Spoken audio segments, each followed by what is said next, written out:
At Home Forward, we have worked to help answer that call with our existing resources, but we knew that the only way to really move the needle on homelessness was through political courage and will and the investment of new resources. And that's what we're seeing this morning, and I applaud our elected leaders for that. As always, we stand ready as your partner to do this work. As a housing authority and a public agency, we work in service of our jurisdictional partners, and it's the reason I serve on the executive board of A Home for Everyone. Home Forward also has a responsibility as a housing provider and advocate on behalf of people in poverty who receive our help and who need our help. With that in mind, I want to acknowledge the work of community-driven advocacy efforts by the Community Alliance of Tenants, Street Roots, and many, many others who have worked tirelessly to bring forward the voices of people experiencing this crisis. You have helped light this path, and we are grateful. Home Forward stands today with our jurisdictional partners, community advocates, and service providers, and most importantly, with all of the people that we are all responsible to shelter and take care of. Thank you. I'm proud to have the opportunity to introduce our County Chair, Deborah Ford.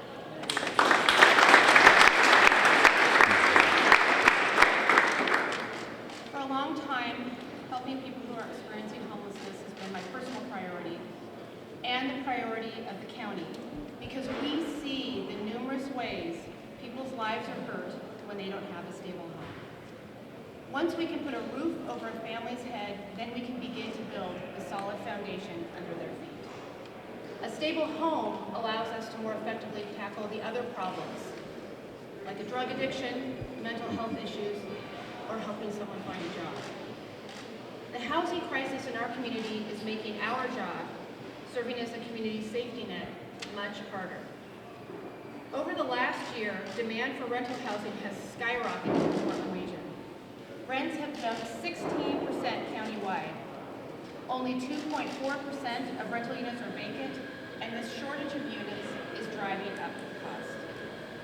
When we came together a little more than a year ago, the cities of Portland, Gresham, Multnomah County, and our community partners, to form A Home for Everyone, we knew that people's lives were hanging in the balance. But what we didn't expect was that a rapid shift in our housing market would expand the number of people being impacted by homelessness and housing instability so quickly. And that's why this $30 million investment is crucial. Politicians all across the country are talking about ending homelessness. Some have done it as callously as sweeping the streets without providing a place to stay for those who have been displaced. Others have passed laws that criminalize being poor or sleeping on the streets. That's not the way we do things here. A Home for Everyone is a plan built by the community, and it represents a commitment to ending homelessness the right way. Thank you very much, and I'm honored to introduce our Housing Commissioner, Nancy.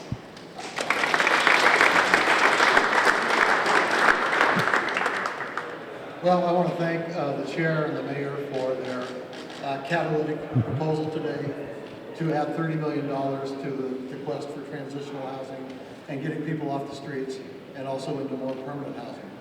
And I wanted to add to the pot here today by announcing that the Portland Housing Bureau, in conjunction with Multnomah County, will this month, or I should say October, shortly we will be releasing a request for proposals where we plan to invest some $60 million in affordable housing creation. So if you take that 60 and you add it to 30, that's 90 million. That's almost where Los Angeles is with $100 million. So we want to keep up with LA. But this money includes money, as I said, both from the city and the county. Both jurisdictions are committing $7.5 million combined of their general fund into this investment process. And the rest of the money will come from federal funds and our urban renewal dollars. And we will get that money invested in affordable housing that is permanent, at least affordable for 60 years, which is, to me, is permanent. And with these dollars, we believe we can create an additional 600 units of affordable housing as soon as we get this money out on the streets and invested on behalf of our community. So thanks to the mayor, the chair, and everybody on the Home for Everyone committee, and I'm now pleased Multnomah County Commissioner Jules Taylor.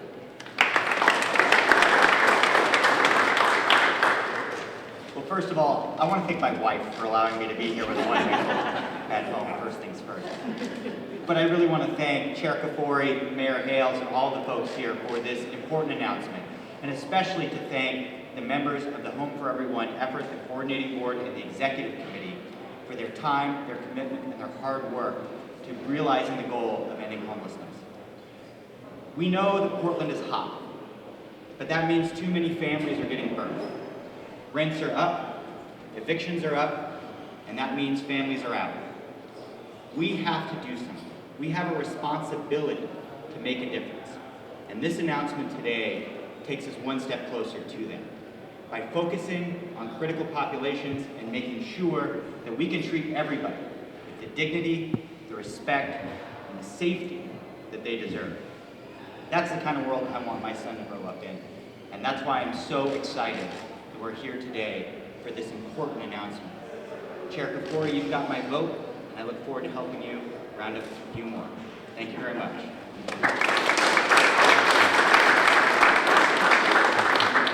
Hi, I'm Nick Fish. A week ago, Mayor Hales declared his intention to seek a declaration of emergency in our community to deal with the housing crisis.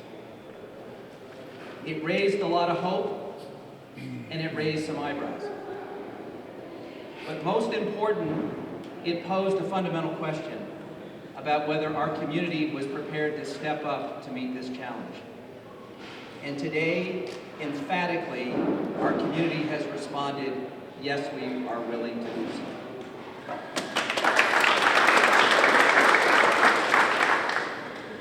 In the weeks ahead, we're going to have to build political support for this proposal, and we're going to have to find the dollars.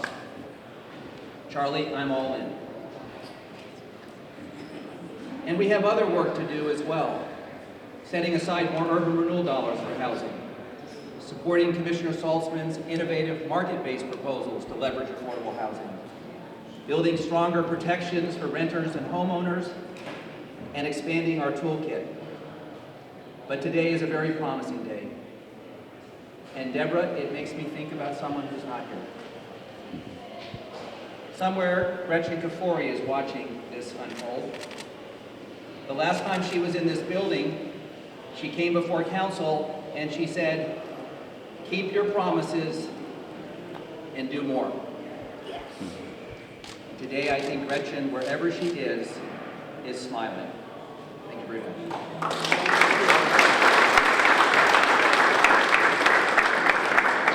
Thank you all very much. We're all available to answer questions. Mr. Mayor, as you have them. you mentioned... Not just from you, Lars, but we'll let I you start. understand that. You mentioned $30 million in new resources.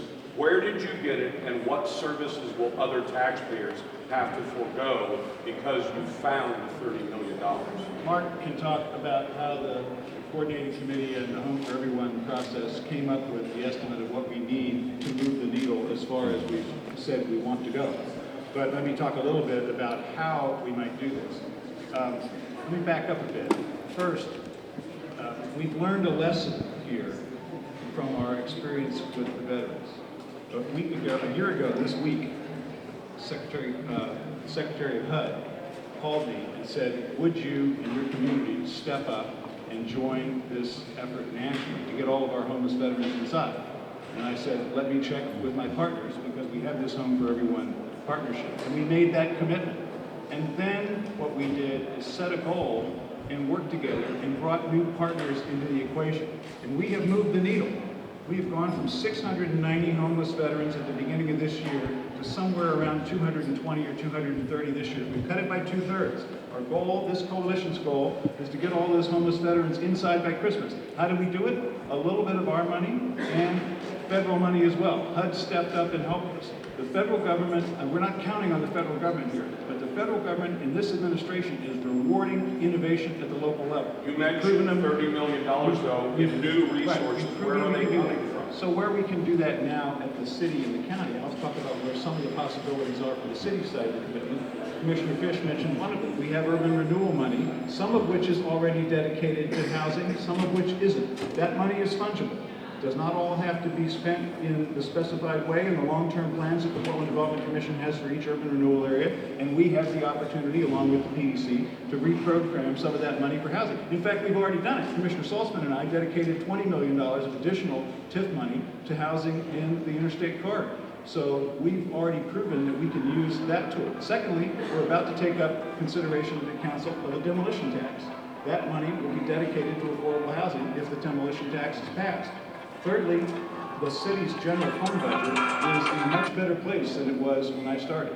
We did a $21 million cut budget when I first arrived. We did a $49 million surplus budget this year because times are better. We dedicated most of that to transportation. But we're in a place where we can make choices within our budget. We're not rolling in money. We don't have $30 million in a desk drawer. But what we do have is the ability to reprogram some of the money in our general fund now that it's healthy. And Deborah, I don't know if you want to address some of the counties on it. Sure, I think you did a very nice job, Mayor. The city is going to